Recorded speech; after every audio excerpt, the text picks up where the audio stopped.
Hey John, how are you? Hey Ben, it's going great. How about you? Oh, fantastic. Have had an amazing weekend. So yeah, excited for a good week to crush it. Just letting you. Good, man. Good to hear you had a great weekend. Yeah. So how did you go with those calls and where you up to? Good. Um, I'll give you a very quick synopsis on them. One, they wanted more information on high level, basically not our standard. We met them through a connection. They're on HubSpot, but they want to move to high level because they have all these different systems. So really good information. We definitely built authority. Um, they're debating if they want to go with us or just like at least have us help them transfer. So I think there's definitely continued conversations. The other we don't exactly know if we want to work with her. She wouldn't be our favorite client. Um, but we're gonna follow up with her. She had a couple of different things probably in ClickUp. She was looking more for us to help her build SOPs versus like build a system. So we're gonna look at that. Like the conversation went good. It just wasn't quite where we thought it was. So it kind of comes down to qualification, I think, more than anything. Yeah, like financial qualification or what? More of a fit for what we want for what we do. She thought that like we help build out SOPs, but we help you build the system to like put your SOPs in so you can digest them better. Hmm. And I think she wanted more help on like creating the SOPs, which like that's not what we do. So you don't create the SOPs? No. But we'll give you all the system. Like ClickUp is what we always go with, because the AI tool and everything, and we'd set it up in the right system, set up the Yeah. right structure, but they would have to record the videos and everything else. Yeah. Like could you create the SOPs? We could, but I think like we don't know how to do it though. That's the problem. Like we would need like as much energy as it would take for them to like tell us what it is, they could pretty much do it themselves with like a scribe or something like that.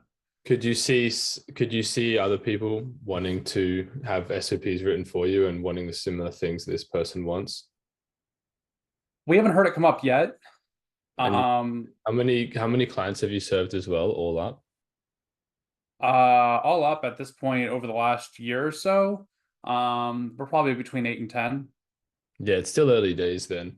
I know that when I invested in Katie Banney for systems, I asked for SOPs because Okay.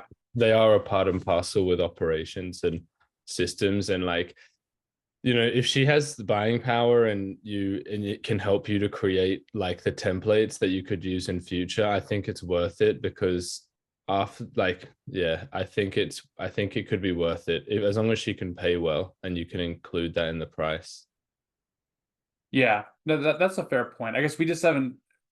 I would have to visualize like what that would look like with, like talking to the team because she said she doesn't know the stuff her team does. So it would be a lot of one-on-ones with her team to capture the information to convert it to SOPs. Yeah, or you just you just get all the information in an onboarding form when they come on with you, Yeah. and you just get clear on what you need and what the constraints are before the onboarding call or before you send the form, then build out the form, and that's generally how I see people do it. Okay. Yeah. Well, I think that's something we can look at. But also like just admittedly, transparently, the vibe she was given, like I don't know if she like it would be a long, painful Oh, project with her. cool. Yeah, fair. That with that, I usually just put pre-frames, heavy pre-frames in the contract and heavy pre-frames before they buy, set expectations, get commitment, and then you have something to go back on. But like, yeah, it's up to you. So the other That's one was yeah, the other one, did you want a hand with that or you're good? I know we're gonna follow up. It wouldn't be horrible to have a little bit of help on that. Like I said, essentially, we got connected to them. They're on HubSpot. They want to move to high level because they know that there's kind of all in one. It's not going to check every one of their box because every one of their boxes they need like gift cards, which high level doesn't support right now. But we could definitely get them there, and I think they're going to use us to do it. Here's probably where I can use your help. We white label and obviously make a monthly revenue off of it. It would be like 250 a month. But they also know because they know what high level is, they just want to go buy high level off the shelf for 97 a month and then have us implement it. So we're looking to charge extra for that. We would love for them to stick with us because that also kind of includes a little bit of support. So that way down the road, if they have issues, rather than them figuring it out, we just they reach out to us and we take care of it. So I don't know if there's any way, we'd have to really sell the value for them to stick with us for an extra 150 a month, which it's weird to me that we're even talking about it just because like they're paying over $1,000 a month for HubSpot right now, so they're saving dramatically. Yeah. But yeah, they're trying to understand how they could kind of go out on their own after we migrate them from HubSpot to high level. So they, yeah, but like, what about just the work at hand? Like, like, it's best to first close the work on hand and then close the work later on, like later on. What do you mean by that? So what's preventing them from signing on with you? They weren't 100%. They didn't 100% know if they're going to do high level. Basically, we explained all of the things that they can do with that, and we built that authority. I think the open question right now was if they were going to go with us white labeled or just buy high level directly. I think we need to push Okay. So then the thing back is, out and close. okay, so then it's just about identifying the value. So when you said you don't tick all their boxes, that's the main thing to get clear on. What are those boxes? So did you get clear on all those? Yeah. Well, we have that 100%. Okay. And then but you haven't ticked them all, is that correct? Right, just because of limitations of high level.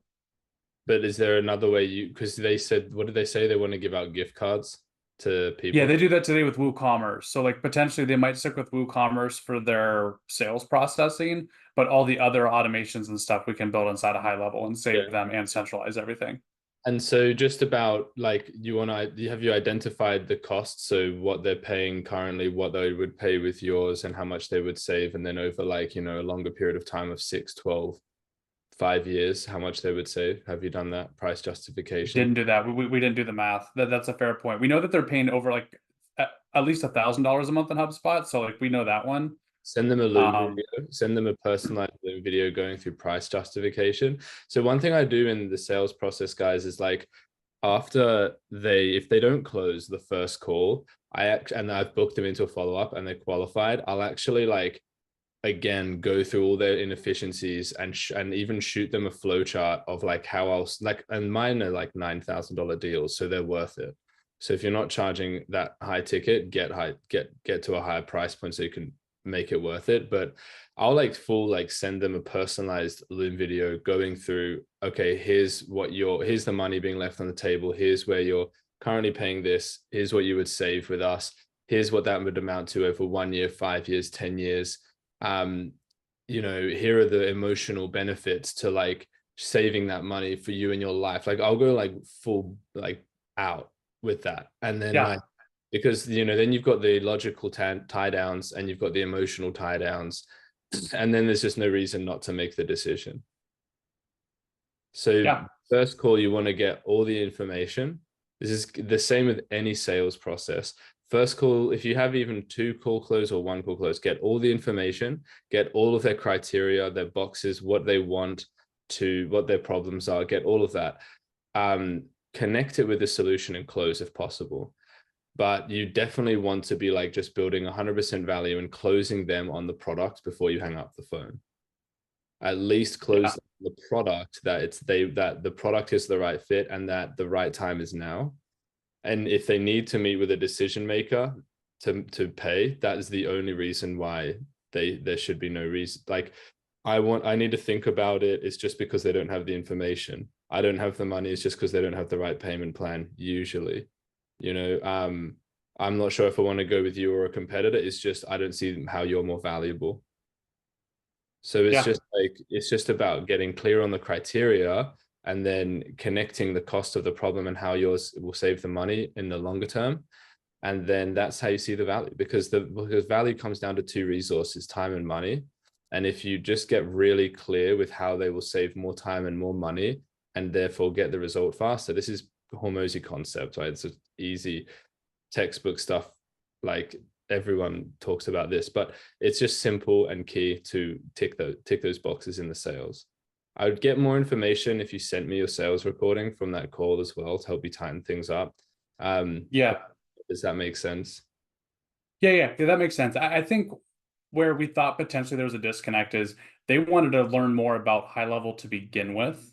And like, not that they used us just to get information, but like they knew that we were the experts at it. So like we could help them with it.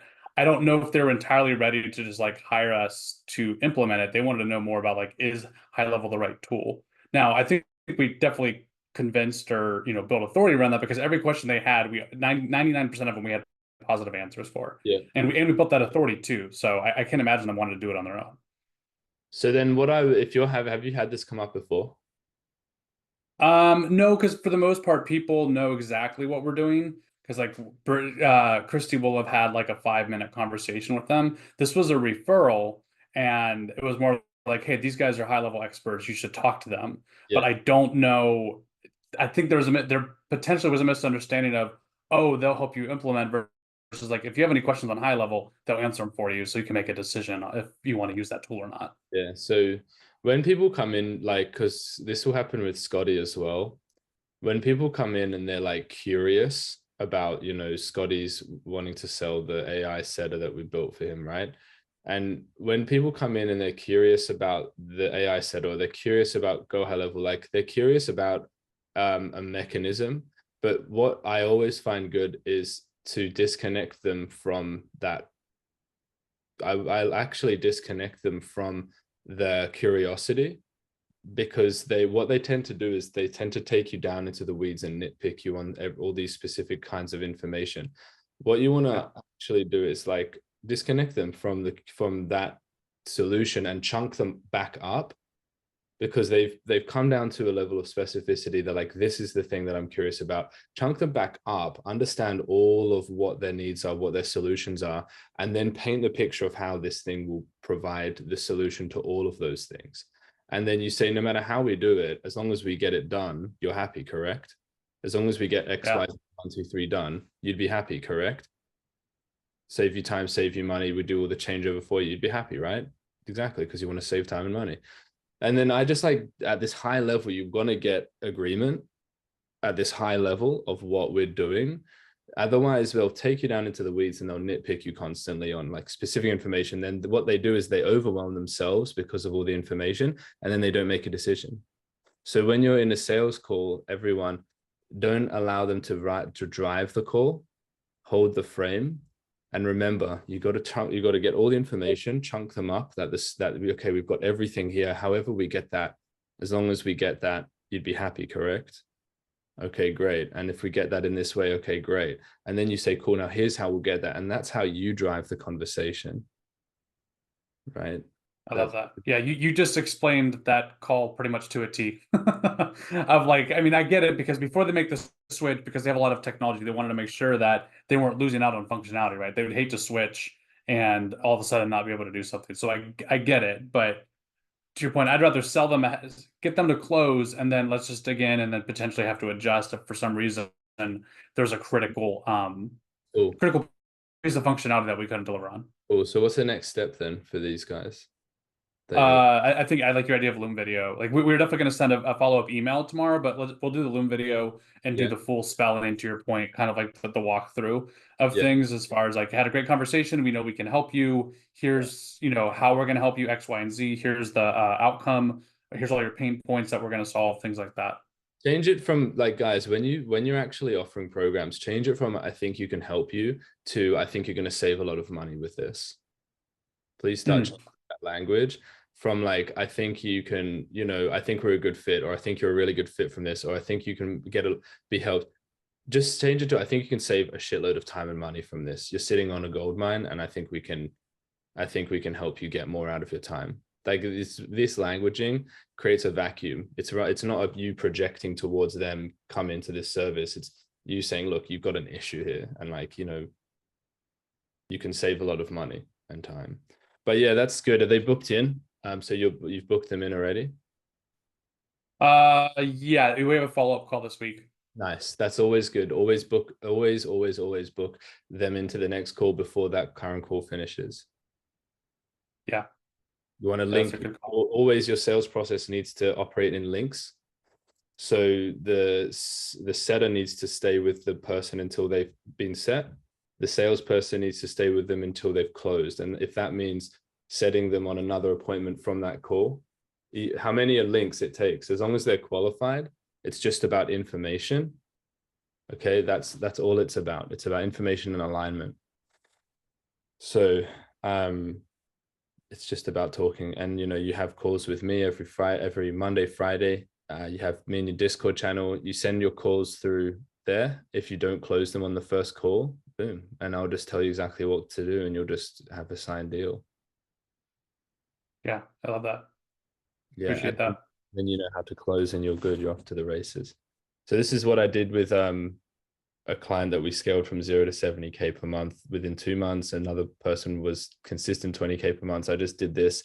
Another person 0 to 7K per month was he ended up working at our company. I just did this exact thing with them. It's what I've done for 5 years, and I haven't wanted to change it because it just works super well.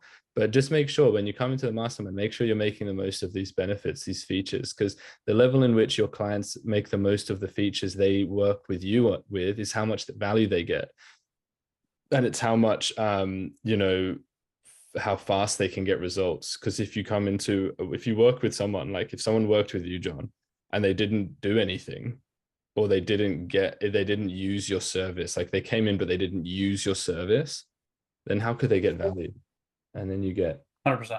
a mess, right? So it's just important I let you guys know repeatedly, like, what are the key features? And, these support calls are really good because you jump in here, I get to get a deep dive. I get to make you aware of those features, get to solve the problems. Cool. So I want to get around to also Scotty. Yeah. You're good, John? Cool. Yeah, go ahead. All right, Scotty and then Katie. You can go ahead and skip me for now. I'm still trying to figure out a good question to ask. I just wanted to join this call to hear what everyone else had to say mainly. Easy done. All right, Katie, how's it going? Good. Good. So I almost have too many questions. So I've done a few sell calls in the past, and I like what you said about focusing on giving them the result, like this is going to save you a lot of money instead of this is going to be good for you. How do I get, and I think you do this really well, how do I get them to believe? I've come across, they always say like, I don't have the money right now, or I don't have the time, or I'm already in this and this and this. How do I get them past those objections? Okay, well, firstly, guys, like 90%, at one stage, 90% of our clients were coming from competitors. They were already signed on to competitors' offers and they decided to come with us. So the fact is, if they're on the call, they want to sign with someone else. Because why would you book a sales call and have no intention at all and just be super happy with your current vendor? So it's just important to identify that. Yeah, so important to identify that. So working with someone else, so I'm going to give you some questions to put in your sales call structure to prevent these objections. Okay, would you benefit from that? Yeah.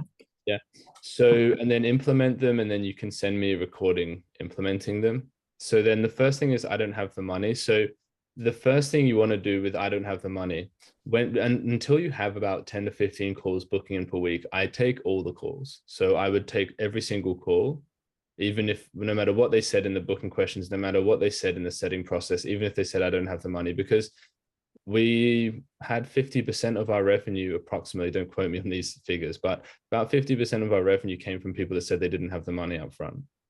How's that possible?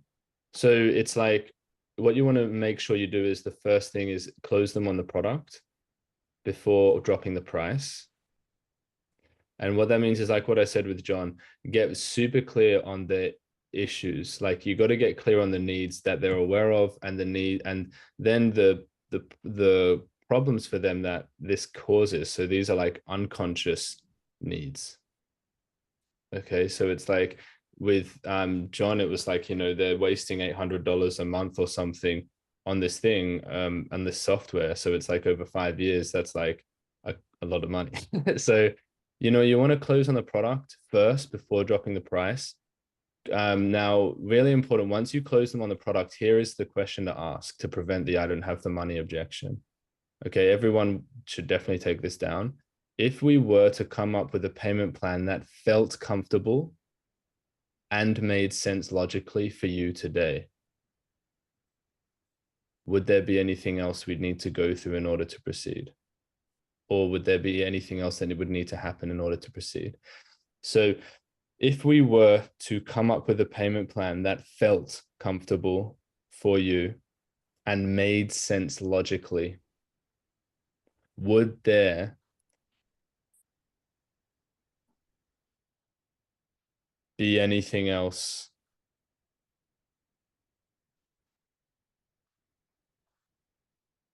we'd need to go through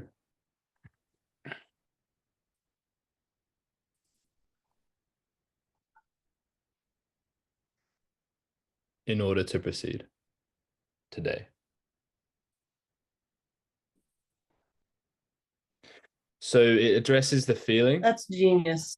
Right? It addresses the feeling. Well, thank you very much. It addresses the feeling, which is like people make decisions to buy emotionally, right? Everyone's heard this, but this is the specific question to understand if they have arrived at the feeling point where they are, they have said yes inside in a feeling way. And that addresses all the emotional bias that make decisions based on emotion. And then it's the logic. Okay, the second part is the logic, and that is what allows you to know if logically it makes sense. Now, if you only get buy-in emotionally, guys, you'll get dropouts because they will drop out as soon as the emotion changed.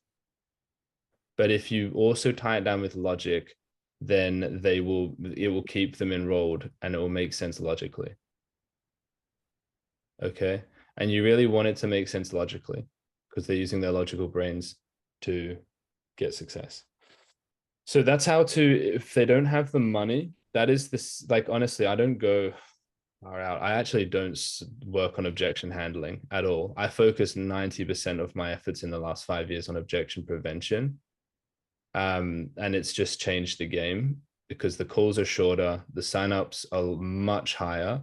The dropout is like nothing. We haven't had a client drop out in over 7 months. And we're taking on a lot of people, like I think it's a good amount of people, right? And it's what's happening in the sales call. Like if you're closing people and it's not a good conversation, it's a rushed conversation, or it's not doesn't make sense on all levels before you take money, then money will go back. Okay. So the money is looking for a safe place to stay. And if they give the money and they don't actually feel like it's a good and safe investment, then they will try and neg. So it's just best to get this down pat. Was that valuable? Anyone found that valuable? Applicable, could use it. So then that's the, I don't have the money, right? So that's I don't have the time is also just a simple question. So what I ask is after I close them on the product. So objection prevention happens after you close them on the product. Let me go through the question to close them on the product. So once you've identified everything, all of the needs and solutions, everything, you say, now, how do you feel about the conversation so far? Has it made sense? That's the first question. How do you feel about the conversation so far? Does it make sense? And then you would say, if we were to talk about, if I would, can I share my screen with you? I usually say something like this. Can I share my screen with you and walk you through the offer? That's like a conditional close. They're like, yeah. Can I share my screen with you, walk you through what we have the offer? And then it's just simply, but before I do that, so you kind of get them, it's not like a bait, but like, it's almost like a bait. You get them saying yes. And then it's like, okay, but before I do that, like, how do you feel about the solution? Do you feel like if it worked financially, you felt comfortable, it looked logically sound? Would you have how much time do you have available per week to commit to this? And then you just find out, does it work for the time? You say, okay, so here's how it would work for your time. And this is why it's really important that you create a delivery system that works for someone that has a time constraint. Okay. So that's where it comes into like done for you stuff and creating templates, creating things that take time out of the way of delivery. That's a different conversation. but right now don't have the time, you take them on and then you make the delivery streamlined. You don't say, I need to make the delivery streamlined and then I can take them on. You just take them on and make the delivery streamlined, because once you finish with them, you've got something dialed, which you can use with the masses. And really, you guys got to remember, your business, it's built to exit. Your business is not, this should not be the, like this business, you shouldn't think of it just as a business. It should be something you're going to sell at some stage in your life. It's really important. The purpose of a business is to sell it eventually, because the first business is like patchwork Frankenstein, and then you make it beautiful. But then the second business starts off beautiful because you've made all the mistakes. Cool. So increase the game in which you're playing within, like increase that bandwidth, you know. But so yeah, with don't have the time, that's how you solve it. Okay, cool. How much time do you have available, you know, per week? And then you specifically say, okay, here's how we'd make it work for your time. And then the last thing you say is, can you see how it would work for your time? That's it. So you get confirmation. That prevents that objection. And how can that objection come up now? Because they've told you it works for their time. Okay, so if you don't handle objections, so if you don't prevent them, then at the sales, after they get the number, it's just like, oh shit, how do I get out of here? Like if you haven't solved their objections, but if you have prevented those, then it's just a price. And inside them, they've already said to themselves, okay, I could come up with the right payment plan. Okay, I have the time. Okay, and now it's about working with someone else. So to solve the working with someone else objection, here's what you do. But was the don't have time, was that valuable, what I just gave you for that? Good. All right, balloons are going. That's good. So I'm working with someone else. Let's get you the questions. You got to have this questions. Like if you come to the support calls and you don't actually change what you do in the sales call, the results can't change. So that's why we don't just do like just talking and presenting stuff to you. I want to solve the issues in your sales process in your business based on your questions. I don't just want to say, go do this once. I want to create the infrastructure. That's what I've seen makes the biggest difference, because then you change the results forever. So working with someone else. So you say, cool, how long have you been working with them for? Number one, how long have you been working with them for? And you say, the next question is really important. You say, remembering when you started with them as opposed to now, have the results far exceeded your expectations?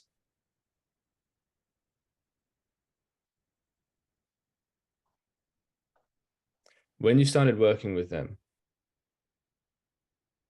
as opposed to now, words to this effect, words to us, when you started working with them as opposed to now, have the results far exceeded your expectations?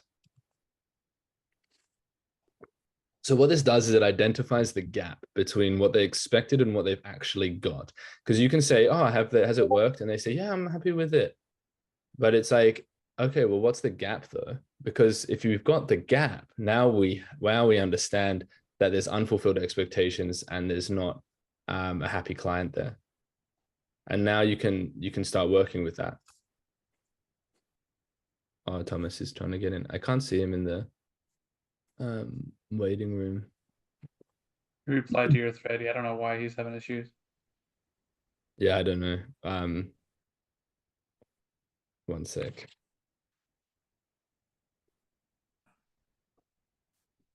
All right. So okay, so yeah, so then you've got that. So you say, yeah, you get the gap, and then you say, okay, now look, I want you to make the decision that will take your business to the next level, which you also want. Is that correct? Okay, this is a really it's like there's like such an art form to this objection, solving it. I want you to take your business to the next level. You're wanting that as well. Is that right? And they say yes. And then what you say is, you say, okay, now I'm not here. I don't want to sign you if you're happy with who you're currently with, but it sounds to me like you maybe things could have gone better, if we'll be honest. Okay, cool.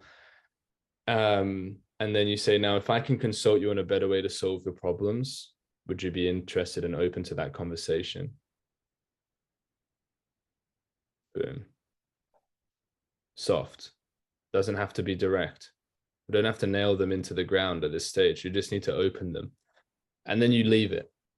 We don't ask them to change. We don't ask them to do anything. And then you just keep establishing value, and you say, the one more thing you can do actually is, after you say that last question, is you say, how are they currently solving your problem? What does it look like? So get clear on exactly what they're getting from this other person. And all you have to do is get all of that. And you say, cool, now here's how we solve this problem faster. Here's how we solve this problem for less money. Here's how we have more value, be with you more, do things in a better way.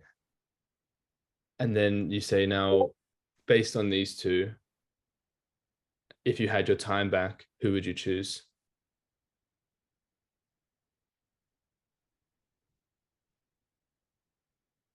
If you had your time back, who would you choose? That just makes, okay, but you don't have your time back, but you can still choose. And now they've chosen you. Done. It's happened. You say, okay, now, and then you go on to finding out financial ability. You say, okay, now you're on a payment plan with them. Cool. How much do you have to invest? Like, how much do you have since this can solve your issue, right? What are we talking about? What does your finances look like? So you then you've closed on the product, you close on the price. Okay, so then you just take them on to closing on the price.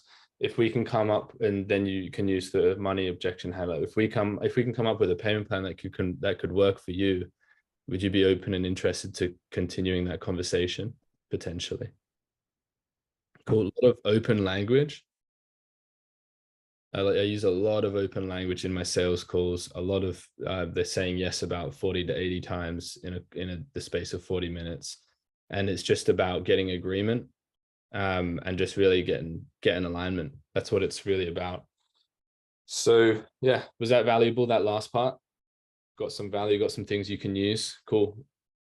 Apply things and just get rid of anything I give you that doesn't work for you specifically. Then get rid of it, and then just take and get more from me, because you'll find something that is your own. And what I want you to have is something that is your own, that works for your offer, that works for your business.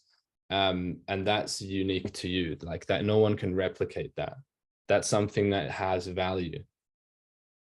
Right. So in an industry where everything looks the same, people are looking for differences. So that's key. All right. Any other questions or anything? Katie, you're good. I answered those 3 objection questions.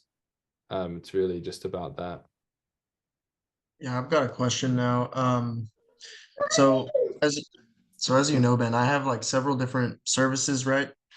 And we discussed last week about framing it in such a way where instead I'm more soliciting a particular service towards a client's biggest pain point, and then later upselling them on, let's say I'm helping them out with ads, upsell them on the AI setter later. So my question is, do you think I should reframe like my ad campaign, do like separately show some of the different deliverables or services that I offer, or how should I go about like marketing myself before even a sales call, so to avoid confusion of the whole scope of what I'm trying to do here? Keep it high level. If you've got multiple options, keep it high level. So What do you mean by that? So instead of like going specific, okay, so the top of the funnel, you just want something broad that's attractive, that gets people into the funnel, and it's like for a specific kind of a niche, right? And it's just like, we just give out, here's our secret strategy for coaches, consultants, agency owners to get this solution. It's just high level, it's attractive, gets a lot of volume in the top of the funnel. Okay, so that's how you treat top of funnel, gets a lot of people in there. Now the middle of funnel is about disqualifying everyone that isn't a good fit, and then also qualifying and warming and nurturing everyone and educating them. So it's about pre-selling assets, videos that talk about your how you've gotten results, case studies. They're more important than like, here's specifically how we get results. Okay, this is what's important, is about conviction. Okay, middle of funnel is about conviction. Once they've booked is when you want to get them you want to get into their hands. You want to get the education of the actual thing that you do, because then they've already had conviction. Now they can take the information in. Before someone has been convinced, they cannot take the information in. And this order and sequence is one that works very well. So bottom of funnel, once they've booked, what you want to do is include a case study which walks through the delivery at the same time. So I would say do that. If you don't have that, then just something that walks through the delivery. But don't talk about your program, just talk about the solution, and as if you're teaching it to a seminar of like 100 people. Here's how you do it, not as much as you're talking to like one person in a sales call to sell them. But yeah, you're also wondering, I think, about like what should you be talking about in those kind of educational videos, is that right? Yeah, no, exactly. So like even in a couple recent YouTube videos that I've recorded, I'm always questioning, am I giving away too much information? But at the same time, I don't want to seem like I'm trying to gatekeep everything, because, there's also a certain level of transparency you need to have in order to interest a lead, so they don't think you're just like holding some sort of secret. Does that make sense? Because like what I'm trying to avoid is like all my YouTube videos just becoming like high level theory talk and there's no real substance, because I feel like that won't do a good job at hooking leads, So at what point do I give away just enough information to interest them, but I'm not giving them my entire business model? Yeah, you got to understand what level of the sales funnel they're at. So you got to understand if they're a top level lead, a middle level lead, or a low level or a bottom of funnel lead. Okay. So top of funnel, middle of funnel, bottom of funnel, and just give them the content appropriate to that. And so cold, warm, hot. So you got to understand how to, because you're a bit more in the, like further ahead in the journey, and you're from the agency space. So we can use these kind of marketing terms. So, and you're in paid ads. So it's like, top of funnel, it's all, the structure is the same as I've mentioned just before, but we're talking about warm like leads here. So these are guys that have either already booked or they've shown a lot of interest. Until you've got, I would focus all of your efforts. I wouldn't actually even focus just on the content for the bottom of funnel first. I'd focus really 99% of your time on getting a massive amount of people in the top. And then I would focus a massive amount of time in getting solid case studies and convincing mechanisms. And when you're creating your content, don't think about teaching everything. Just think about creating desire. Okay, that's in the middle. Focus 100% on that's where you focus on your free YouTube content, things like that. And then you're going to get higher quality. You've got a lot of leads coming in. You're going to get a lot more bookings because, and then what you're going to get is you're going to focus on those specific, like one VSL, just one rock solid VSL that is for only people that book. Okay. Yeah. And that VSL should walk them through everything. And it can be boring. It's okay, because they're already interested. They've booked. Like, just make sure that you're showcasing all your case studies. Here's how we solved it for this. Here's how this thing solved this for this person, and here's what we actually did. And so they're creating the connections in their mind that it could work for them. And so make sure the case studies, if you have them, as soon as possible, get case studies of people that are the niche. And so that what you show them, they say, oh, that's me. Right. So does that make sense? Yeah. So like right now at top of funnel for my ads, I am pushing a VSL that does have like a 12-minute video that goes over like a general idea of my services with some like I don't know, just with some visuals, and I'm just talking the whole time, walking them through it and how it would work. So do you think that's too complex for top of funnel? Is it working? Like, what's your lead cost and what's the call? Is it booking them straight into a call, or is it just a lead form? So no, it's initializing a conversation where the AI setter takes over, and it'll dish them out the link to it, and then tries to spark a conversation from there. So far it's only been a week going on, and each campaign I have is only at $6 a day per campaign. We got like 4 running. It's pretty low scale. This Tuesday when I talk with Brock, we're going to go deeper into the actual ad strategy. Yeah. But yeah, I was just wondering if dropping that link at the top of the funnel is Yeah. confusing potential See, leads. see if you can get the lead cost down to $5 per lead for that method over the next 1 to 2 weeks. If you can't, I would just give away, I would make it like a lead form campaign, or I would make it like a DM starting conversation. Is that what you've got currently set up? Yeah, it's a DM start conversation. Oh, okay, and then you're just sending them to the VSL. Yeah, I'm dropping the VSL link and then subsequently talking to them. So then, so then it's going to be obviously, what you're showing them in the ad is going to get the top of funnel leads. So how your hook, your content there, your creative, make that really good. And once you've got the lead cost below $5 each, then focus on the next thing, which is the VSL, or all the steps after that. It's the VSL and the AI setup. Yeah. Okay. Just one thing. Gotcha. If you focus on the one thing at the top first, and then you'll get much faster progress. Yeah. Cool. All right. Sounds good. Yeah. So that's what we do. We kind of just send them like a I think at the moment we're sending them like a course for free. So once or a video, I think we were sending them a course for a while, didn't do too well. We're sending them a 12-minute video like what you're sending, and it's doing well. We've got $3, less than $3 per lead coming through. And that was only from like 2 or 3 weeks. Nice. Yeah, I've been seeing your guys' ad. It'll occasionally come up on my feed. The secret strategy DM ad. Yeah, we've never run ads before. This only in the last like 4 weeks, and we're already down to $3 per lead, and it's booking already. So there's a specific way of doing things to make it work fast. And this is what we do. Okay, Just cool. one thing at a time. And now it's not just with ads, guys. We do this as well. The exact same principles we apply to organic. So always one step at a time, focus where the problem is. And so you got to know your theory of constraints, like where is the constraint actually coming from? So you're not just focusing on like everything, and you don't want to focus on things from an emotional level. A lot of business owners focus on solving a problem that creates an emotional problem for them. But what you want to do is focus on the data and understand how to read your data sheets, because the data is all taken care of. And there's a module in Circle and in your coaching log that says how to master your outreach campaign. Definitely recommend you jump into that, because then you can be more of an empowered collaborator with us. You'll get results a lot faster. The most successful clients of ours, they understand how their campaign works. They take ownership of knowing that, because then you're not reliant on us. If you don't know how that works, as soon as we leave, you'll just go back to zero, because you won't know how anything works.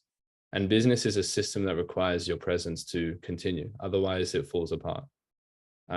So just make sure you're aware of how that works. And that's a part of the handover process when you finish with us. So yeah, that's cool. We've covered quite a few different topics. Any other questions? Or I had a couple of small ones. This is us still just getting up off the ground. Facebook group. This is one thing Christy and I have been talking about. Because we're not doing as much coaching, we don't quite know what we're gonna put in there, because our value is more in the done for you side of things, not the, here's some content that you can take and run with. And so didn't know if you had any thoughts on that. I mean, we can continue to, I'm doing video content and stuff like that, like more of like why you need systems and the value here and there, but don't quite know if I can have do these things. Yeah, and that's what a lot of operations offers do, is they say like why you need systems. You're educating the wrong market. So you don't want to be in your marketing, you don't want to be educating people that don't see value yet. Okay. Really, in your marketing, you want to be marketing towards people that already see value and how they can save time and money with those things. The best content that I've seen operations offers doing is really references to the right kind of software, how to get return on investment or quick wins with those software pieces, free SOPs, constantly giving out, just constantly doing 2 steps, John, and just testing what they want. So constantly offering onboarding SOPs or systems roadmap for X, like client roadmap for Y, like all of this kind of thing, how to get a return on investment from ClickUp. you know, whatever it is, how to set up a complete training on how to set up Go High Level for a business from 10 to 20K like per month to solve X, like all of these kind of things. Just give this out, and like in your long form content, it's just about how you exactly the same but written words. So you would give it out as a 2-step. You would give out the video or the SOP or the process. In the content, you would just explain how you did it. Love it. Okay, or how you would do it for a business. Cool. Gotcha. Yeah, because one thing we're doing right now, and again, we can't do this all the time, but we are doing sneak peeks of like when we're in the middle of a build. You know, we obviously like kind of generalize everything and hide any customer info, but it just shows them like this is what Monday can look like for you, or ClickUp can look like for you, and show them like all the different steps along the way. But yeah, you're right. We 100% are trying to get people that aren't understanding the value of operations, but no, they're not qualified at that point. You want somebody that's ready to invest to improve their operations. Take them the last 10% rather than the whole 100% of the journey, because 90% of your efforts, if you're targeting someone that doesn't even know about systems, you're just going to be doing all the work, and most of them will get to the final 90% and then they'll go with the competition. So you just take the people, you be the competition that's taking those guys. So just and the people that get those people are the ones that have like really desire-based content, which just takes someone that's at like that 80% to the 100% mark. It will attract those kind of people more through the top of funnel as well. Yeah. Otherwise, people qualified leads will just classify you as not the right fit when they see your content, because they'll think that makes sense. I think for us, you know, we deal with successful businesses that sometimes just don't like there's so much in the business they don't know like why they can't scale. So some of our content was around that of like, hey, you're successful, but your entire business is inside of spreadsheets. If we can reorganize this for you, like now you have the opportunity to scale. That was the angle we were originally going at. Yeah, and so you want to say more like, here's how we will. Here's how I would do that. Here's how we will do that. One time I did this masterclass on like how I would scale back to 50K per month in 30 days or less, and it packed out and lots of clients came on board from that. So it's like, you know, here's how I would build your operations within 30 days or within 7 days, something crazy, within 7 days, and get you 20 hours per week back and double your profit margins. Yeah, that sounds great. So it's like you, with business owners, the thing with operations officers, they forget how to link the value of their service back to the most important driver for a business owner's decision, which is revenue. Okay. Yeah. Right. And if they get time back, they get more time to spend getting revenue. If you can save them money, they'll have more money to spend on the right investments, things like that. Okay. And who else? What other questions do we have?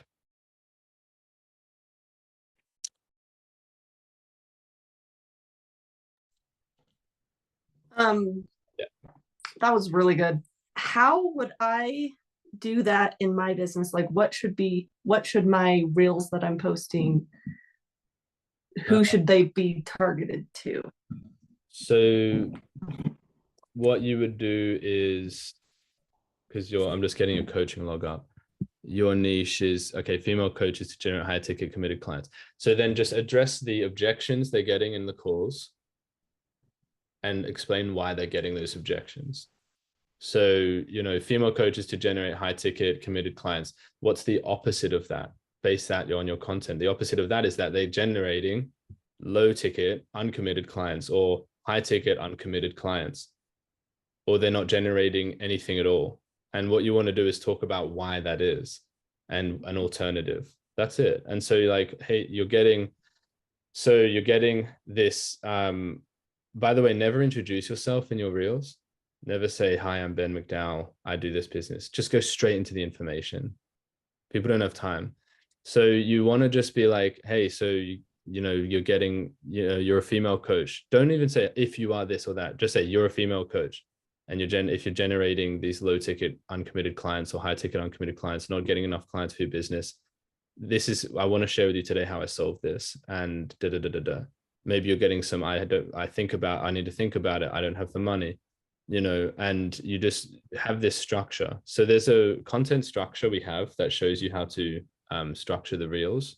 Julita shot it in the build. So after you finish your build, EJ is going to link you to those modules, which is with us, there's 4 weeks or 2 to 4 weeks of like build, and then it's like content and settings. So we're going to link you onto that when you get there. But just talk about, yeah, same with John, like you just need to speak to the actual avatar, and don't try and speak to more people, to a wider niche. Just speak to the actual avatar, because the outreach specialists, if you have outreach specialists from us, they're getting that avatar. They're not getting the wider avatar.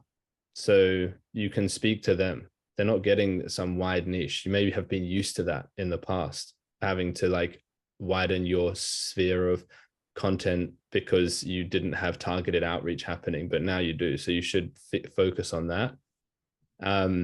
Yeah. So for you, Katie, go through all the objections, how to solve the objections, give scripts. So give exactly what I just gave to you to them. Those questions for how to solve those objections.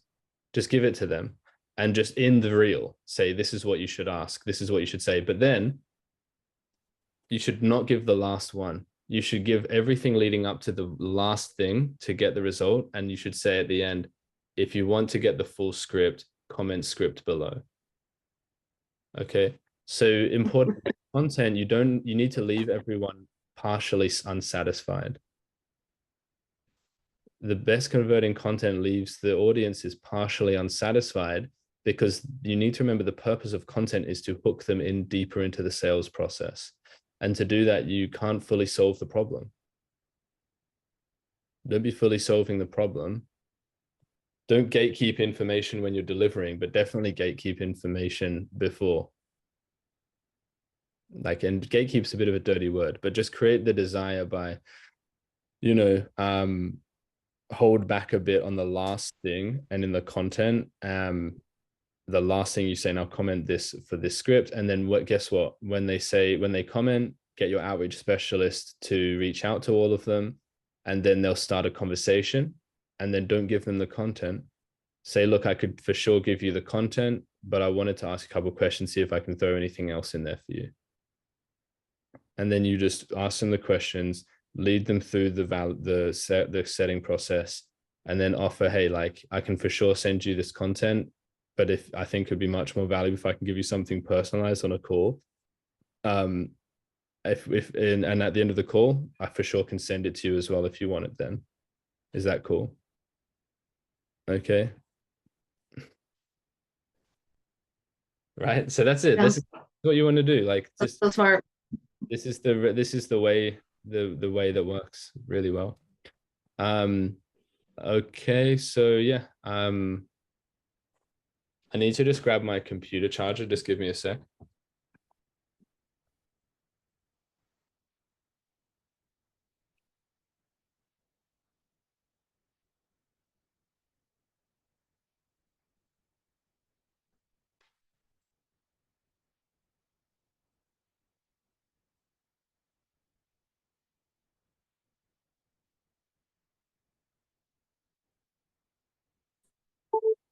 Cool.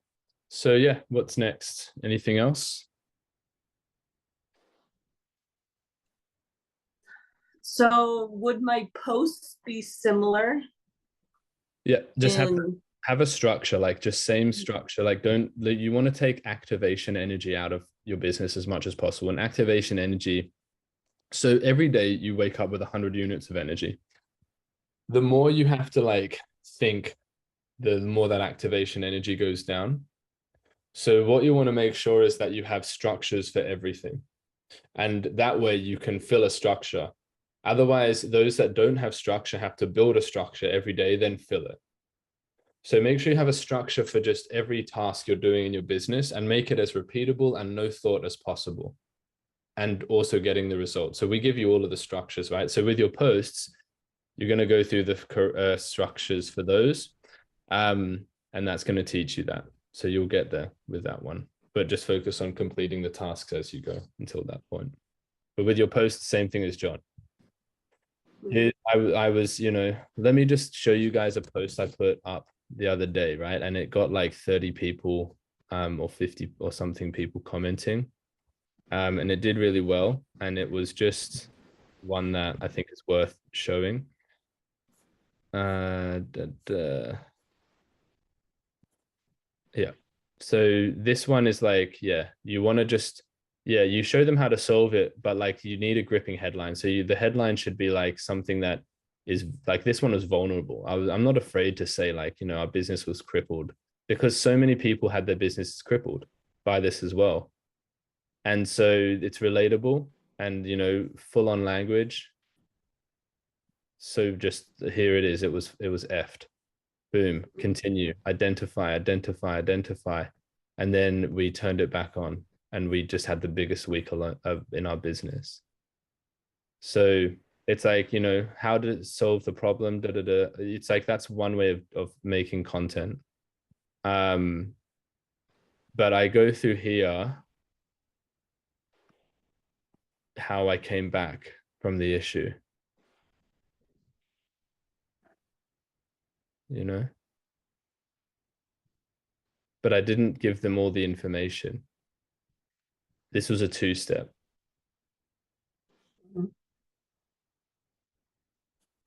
And ChatGPT wrote that post. I didn't even write it.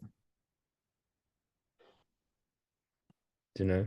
So activation energy, keep it low. ChatGPT can write you a post. If you want information about that, we haven't created a module on it yet, but because we just started doing it a couple of weeks ago, but it's taken my content creation down from like about 5 to 10 hours a week down to like 3 to 4 hours a week. So if you want that, send a message to the general chat and we can see if we can put something together, but we just need enough interest to do it.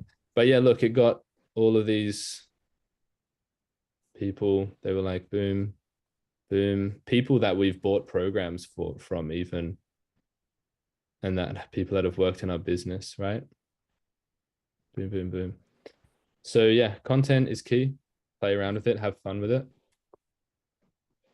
Okay, cool. Anything else? Out of curiosity on the OpenCoin, do you have a custom GPT for that, or did you write that prompt from scratch?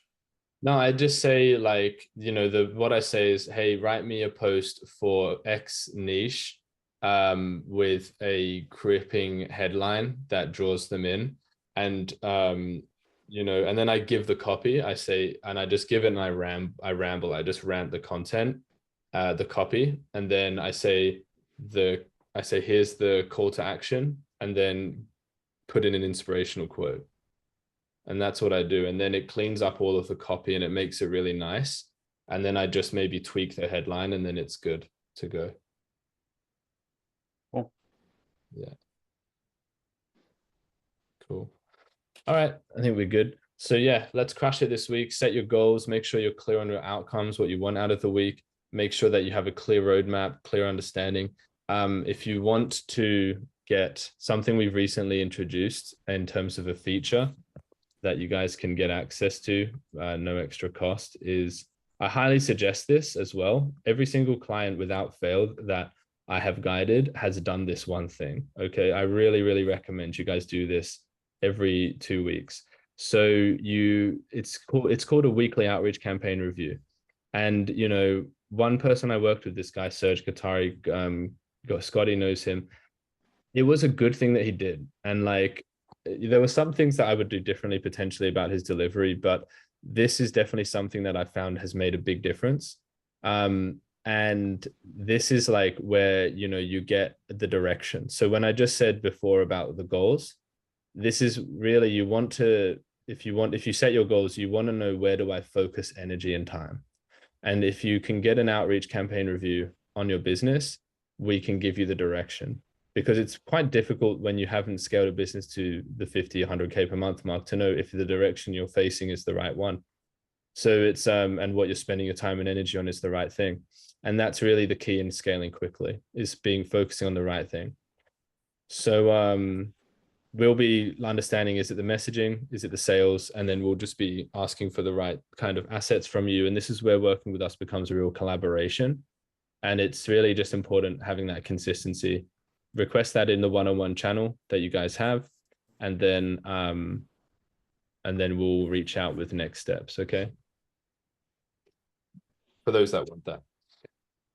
Okay, cool. So yeah, have a beautiful week. I'll catch you guys for those that are coming on Friday. If you're coming to Julid's session on Wednesday. Otherwise, yeah, next Monday with me again. Cool. Enjoy the rest of your weekend. Thanks, Ben. Thanks, Ben. See you.